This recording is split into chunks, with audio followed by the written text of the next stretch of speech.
इस वीडियो में एंगुलर के बहुत इंटरेस्टिंग टॉपिक के बारे में डिस्कस करेंगे। वो है प्रॉपर्टी बाइंडिंग और स्ट्रिंग इंटरपोलेशन।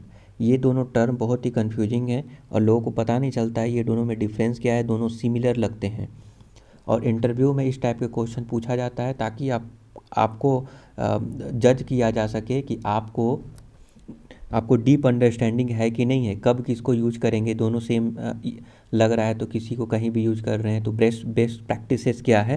तो ये सारी चीज़ जज करने के लिए इस टाइप के ट्रिकी क्वेश्चन पूछाए जाते हैं। ठीक है, अगर आप बिगनर हैं तब भी ये वीडियो आपके लिए हो सकता है, क्योंकि यहाँ पे इवेंट बाइंडिंग, प्रॉपर्टी बाइंडिंग और स्ट्रिंग इंटरपोलेशन के बारे में जानने का प्रयास करेंगे। तो चलिए कोड में चलते हैं और इन तीनों के बारे में जानते हैं, डिफरेंसेस के बारे में। दोस्तों यहाँ पे आपने नोटिस किया होगा कि मैंने एक वेरिएबल है, ठीक है। देखिए, एंगुलर एक बाइंडिंग फ्रेमवर्क भी है। वेरिएबल के वैल्यू को आप डिस्प्ले करा सकते हैं HTML के पेज में, जिसका जो टेम्पलेट है, टेम्पलेट में जो है HTML में शो करा सकते हैं। जब भी इसका वैल्यू अपडेट होगा, अपडेटेड वैल्यू ही बाइंड होगा। यहाँ पे इसके वैल्यू को अपडेट कर दीजिए तो जो आपका यहाँ पे बाइंड हो रहा है HTML के पेज में, वो अपडेटेड वैल्यू ही यहाँ पे चेंज हो जाएगा। ठीक है, तो ये तो बहुत ही बेहतरीन फीचर है। तो यहाँ पे दोस्तों आप नोटिस कर रहे होंगे कि एंगुलर में वेरिएबल है, वेरिएबल नेम है और प्रॉपर्टी है, दो वेरिएबल है। पहले नेम के बारे में डिस्कस करते हैं। तो एंगुलर और यहाँ पे एंगुलर का वर्जन, ठीक है। तो ये दोनों यहाँ पे स्ट्रिंग इंटरपोलेशन के द्वारा इसको यहाँ पे बाइंड किया हुआ है और यहाँ पे डिस्प्ले हो रहा है। तो स्ट्रिंग इंटरपोलेशन आप कहीं भी यूज कर सकते हैं, प्रॉपर्टी के लिए भी यूज कर सकते हैं। तो यही कन्फ्यूजिंग हो जाता है कि आप जो है आप बेस्ट प्रैक्टिस क्या है और क्यों है, ठीक है, क्यों यूज, किस समय क्या यूज करना चाहिए। तो चलिए उसको देखते हैं। तो मान लीजिए ये बटन है, मैं एक और बटन ले लेता हूँ ताकि आपको अच्छे समझ में आए। तो सबसे ऊपर ही मैं इस ले लेता हूँ। यहाँ पे आप नोटिस कीजिएगा कि जो पहला बटन है, पहला बटन में मैं यहाँ पे प्रॉपर्टी बाइंडिंग, देखिए ये वाला प्रॉपर्टी बाइंडिंग का सिंटैक्स है। प्रॉपर्टी बाइंडिंग में आपको स्क्वायर ब्रैकेट के अंदर प्रॉपर्टी को लिखना होता है एंड वेरिएबल को इसमें देख सकते हैं डबल कोट के अंदर या सिंगल कोट के अंदर लिखना होता है, जैसे आप वैल्यू ID हो गया ऐसे करके। बट स्ट्रिंग इंटरपोलेशन में जस्ट आपको दो कर्ली ब्रेसेस के अंदर वेरिएबल के वैल्यू को लिखना है और इसके अंदर कुछ ऑपरेशन भी कर सकते हैं, लाइक कुछ कॉन्कैट कर दिए, ये भी हो सकता है, पॉसिबल है, राइट। ओके, तो यहाँ पे इस बटन पे आप नज़र रखिएगा। मैं इसको BR कर देता हूँ, और नहीं अभी के लिए मैं हटा ही देता हूँ तो ज़्यादा बेटर रहेगा। ओके, तो अभी नोटिस कर रहे होंगे कि मैं प्रॉपर्टी बाइंडिंग यूज किया और डिसेबल्ड का वैल्यू यहाँ पे क्या है, डिसेबल्ड का वैल्यू फॉल्स है।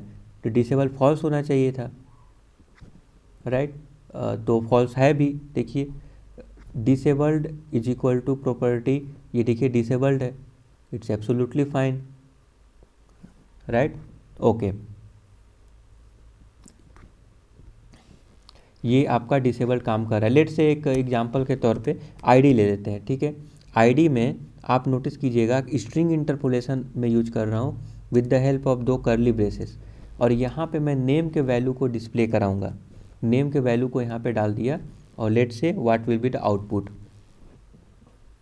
इसको यहाँ पे डबल कोट में होना चाहिए, जाहिर सी बात है। तो ये हो गया हमारा स्ट्रिंग इंटरपोलेशन, राइट। अब यहाँ पे जब मैं दिखाऊंगा आपको इंस्पेक्ट करके, तो यहाँ पे नोटिस कर रहे होंगे कि ID एंगुलर 12, इसका मतलब क्या है कि जो वैल्यू है नेम का वो यहाँ पे अपीयर हो गया। तो प्रॉपर्टी के लिए ऐसे तो कर ही सकते हैं, उसके अलावा अगर हम यहाँ पे प्रॉपर्टी बाइंडिंग यूज करें स्ट्रिंग इंटरपोलेशन के अलावा, अगर हम यहाँ पे स्क्वायर ब्रैकेट यूज करें और ये जो कर्ली ब्रेसेस वाला सिंटैक्स है यहाँ पे रिमूव मैं कर दूँ, तो देखिए क्या आउटपुट आता है। तो मैं फिर से यहाँ पे लेके जाता हूँ और ये देखिए फिर से सेम आउटपुट आ रहा है। इसका मतलब है कि प्रॉपर्टी बाइंडिंग के जगह पर भी स्ट्रिंग इंटरपोलेशन यूज़ कर सकते हैं, राइट।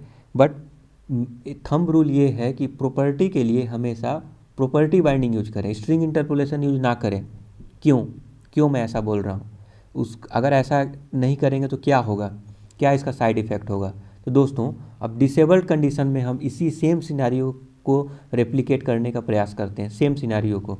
तो देखिए डिसेबल्ड इज इक्वल टू, मैं यहाँ पे स्ट्रिंग इंटरपोलेशन यूज कर दे रहा हूँ। आप यहाँ पे नोटिस कीजिएगा स्ट्रिंग इंटरपोलेशन में यूज कर रहा हूँ प्रॉपर्टी के लिए स्ट्रिंग इंटरपोलेशन, और ये यहाँ पे स्क्वायर ब्रैकेट हटा देता हूँ।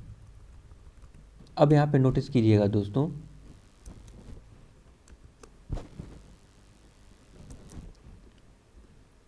ये रहा स्ट्रिंग इंटरपोलेशन। यहाँ पे नोटिस कीजिएगा कि प्रॉपर्टी का वैल्यू तो यहाँ पे फॉल्स है, तो फॉल्स तो यहाँ पे नहीं हुआ।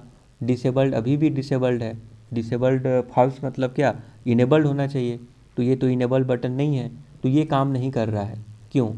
बट अगर इसी के जगह पे अगर आप यहाँ पे प्रॉपर्टी बाइंडिंग यूज करते हैं, जो मैं पहले यूज किया था, वो काम कर रहा था परफेक्टली। तो ऐसा दोस्तों इसलिए डिसेबल्ड के कंडीशन में नहीं काम कर रहा है, क्योंकि स्ट्रिंग को देखिए ये क्या कर रहा है कि disabled is equal to string consider कर रहा है। ये जो हमारा स्ट्रिंग इंटरपोलेशन है, एज नेम सजेस्ट, नेम ही है स्ट्रिंग, ठीक है। तो ये स्ट्रिंग इंटरपोलेशन क्या कर रहा है कि इसका जो आउटपुट है, जो रेंडर हो रहा है यहाँ पर, वो इसको स्ट्रिंग कंसीडर कर रहा है, और यहाँ पे बुलियन होना चाहिए, डिसेबल्ड का वैल्यू ट्रू और फॉल्स होना चाहिए, ऐसा करके होना चाहिए, ठीक है। तो ये स्ट्रिंग कंसीडर करने की वजह से आपको यहाँ पे अभी भी जो है ये डिसेबल्ड दिखाई दे रहा है, क्योंकि ये ट्रू हुआ ही नहीं, ये तो फॉल्स ही है। तो दैट्स वाई इस कंडीशन में आपको यहाँ पे प्रॉपर्टी बाइंडिंग यूज करना चाहिए। जस्ट यहाँ पे स्क्वायर ब्रैकेट लगाइए और ये करली ब्रेसेस वाला सिंटैक्स को यहाँ से रिमूव कर दीजिए, राइट। अब देखिए ये इनेबल हो गया, वैल्यू तो सेम है, यहाँ पे ट्रू फॉल्स ही है, दोनों कंडीशन में फॉल्स है, फिर भी स्ट्रिंग इंटरपोलेशन में ये वर्क नहीं कर रहा था, रीज़न यही है। तो ये थंब रूल यही है कि जब आप किसी भी प्रॉपर्टी के लिए बाइंडिंग यूज कर रहे हैं तो प्रॉपर्टी बाइंडिंग यूज कीजिए, ओके। और अगर आप अदरवाइज स्ट्रिंग इंटरपोलेशन यूज कीजिए। तो ये दोस्तों इसका बेसिक डिफरेंस है। आई होप कि आपको समझ में आ रहा होगा दोनों के बीच का डिफरेंस क्या है। नाउ अब चलते हैं इवेंट बाइंडिंग।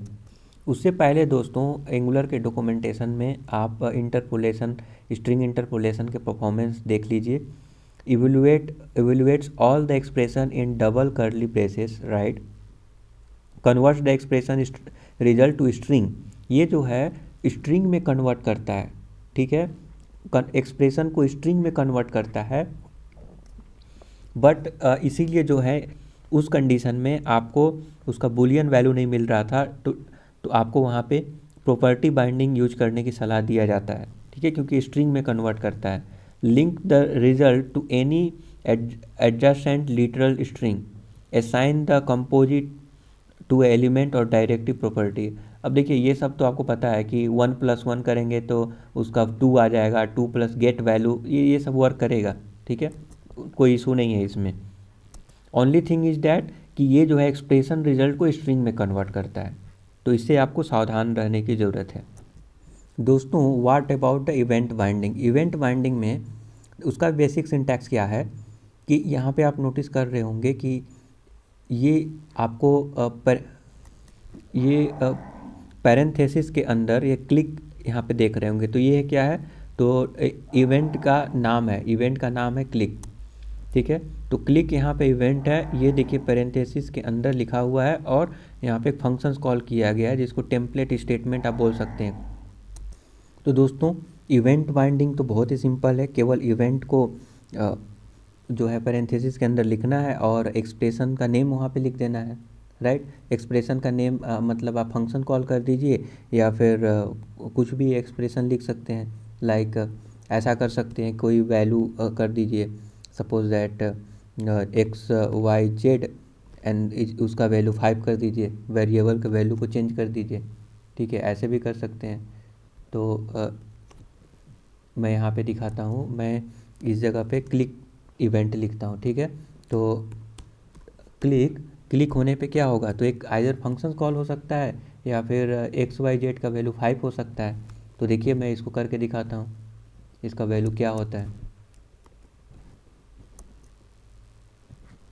अब एक्स वाई जेड बोल रहा है कि ऐप कंपोनेंट में एग्जिस्ट ही नहीं कर रहा है, तो एक्स वाई जेड को पहले तो डिक्लेयर करना पड़ेगा। तो मैं एक्स वाई जेड को मैं पहले डिक्लेयर कर देता हूँ, इनिशियल वैल्यू को नल कर देता हूँ। ओके, नल नहीं, ये नंबर होना चाहिए। सपोज दैट मैं इनिशियल वैल्यू को 0 कर देता हूँ। नाउ अभी यहाँ पे दोस्तों नोटिस कीजिएगा, यहाँ पे नोटिस कीजिएगा कि जब मैं कंसोल लॉग करूँगा बटन के क्लिक पे, नॉट क्लिक पे, मैं एक काम करता हूँ ना, इसको स्ट्रिंग इंटरपोलेशन से मैं डिस्प्ले करा लेता हूँ, डैट विल बी गुड। तो मैं यहाँ पे क्या करूँगा कि जो प्रॉपर्टी लिखा हुआ है इसमें स्ट्रिंग इंटरपोलेशन यूज करके मैं एक्स वाई जेड इसमें लिखता हूँ। नोटिस कीजिएगा दोस्तों, एक्स वाई जेड में किया तो देखिए प्रॉपर्टी का वैल्यू अभी 0 आ रहा है। जब मैं इसको क्लिक कर दूंगा तो 5 हो गया। क्यों? क्योंकि मैंने क्लिक पे क्या किया, एक्स वाई जेड का वैल्यू चेंज कर दिया। तो यहाँ पे क्लिक इवेंट पे आइदर मैं किसी एक मेथड को कॉल करूँ या फिर डायरेक्टली एक्सप्रेशन लिख दूँ, डजेंट मैटर। ठीक है, एक्स वाई जेड का देखिए वेरिएबल का वैल्यू मैं 5 कर दिया और यहाँ पे 5 अपीयर भी हो गया।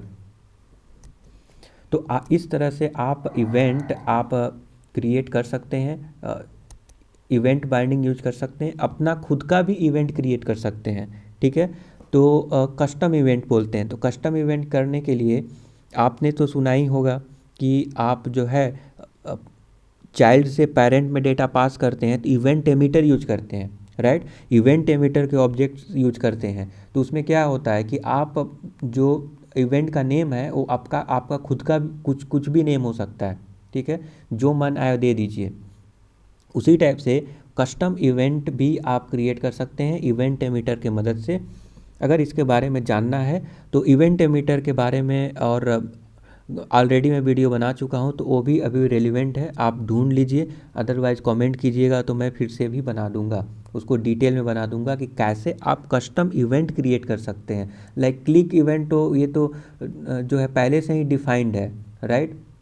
एंगुलर जो है पहले से ही इसको डिफाइन करके रखा हुआ है, इन बिल्ड है, वो खुद का भी बना सकते हैं।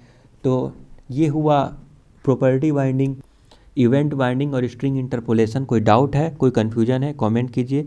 अगर आप मुझसे ट्रेनिंग लेना चाहते हैं तो मुझसे कांटेक्ट कीजिए। Thank you for subscribing the YouTube channel. Have a nice day.